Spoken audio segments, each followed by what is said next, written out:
3, 4, 5, 6, 7. ¿Cuántos quedan? Invitaciones más. Meet Mrs. Morales' kindergarten class. No, they're not learning English as a second language. They're learning Spanish for the first time. Students spend 80% of their day receiving instruction in Spanish. Katie Strom Morales is one of 2 teachers running Westview's inaugural dual language program. The idea is to get kids exposed to another culture at a young age so they can live more diverse lives in the future. So it's things that they are learning from us and I'm learning from them. So sentences that for them are polite, for me not. We manage like the part of the culture I think that I learn from them and they learn from me. Nyla Salvato is another teacher in the dual language program. She came to Muncie from Spain to help teach these classes. Westview principal Eric Ambler says dual language is impacting more than just the students in the program. I think one of the things that really comes to mind is how this is impacting our entire school's culture. For example, our music teacher is incorporating Spanish and Latin music into her curriculum just to support and to enhance the program for dual language kindergarten. Our art teacher is also doing the same thing. The plan is to expand the program year by year as this inaugural class goes through elementary school to eventually include all elementary school students and possibly expand to other schools in the district. In Muncie, Tony Sandleben, Newslink, Indiana. In Muncie, as the old saying goes, when it rains, it pours. After Muncie saw less than 2 inches of rain in all of August, roughly an inch fell during a storm last night. When heavy rain hits Muncie, people wonder just how badly the Madison Street underpass will flood. Basically, anytime that we have a major rain, we have, for the most part of my career, we've had to deal with the underpass being flooded as it does. Muncie Fire Chief Eddie Bell has worked in Muncie for more than 30 years. He has made numerous rescues of stalled cars at the underpass. He says he also has had to divert his firefighters from using it to get to calls in a rainstorm. This summer, the Muncie Sanitary District teamed with Bowen Engineering to try to fix the problem that's plagued Madison Street for decades. This has been a very long known issue for the city of Muncie.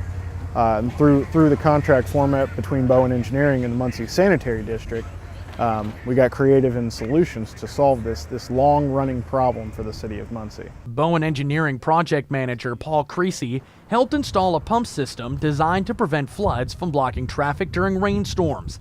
The system has 2 tiers with 2 pumps in each. The second kicks in if the first one gets overwhelmed with too much rainfall.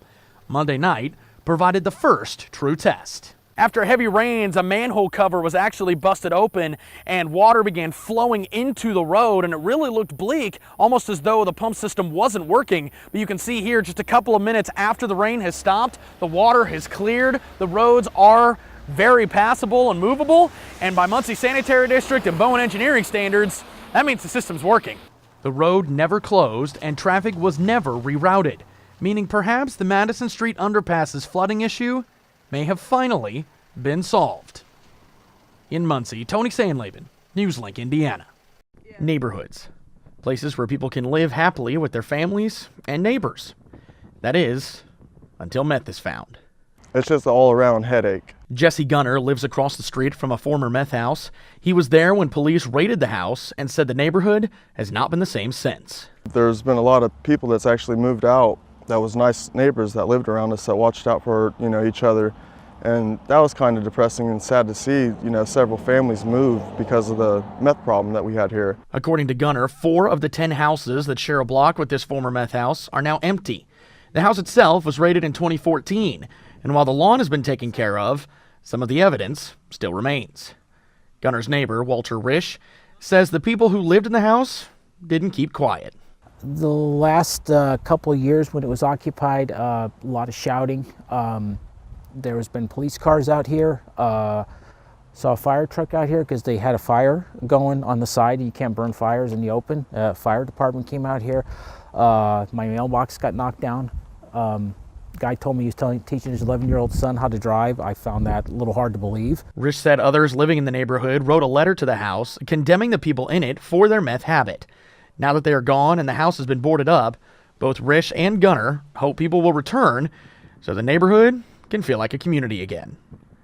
Tony Sandleben for Unmasked, The Stigma of Meth.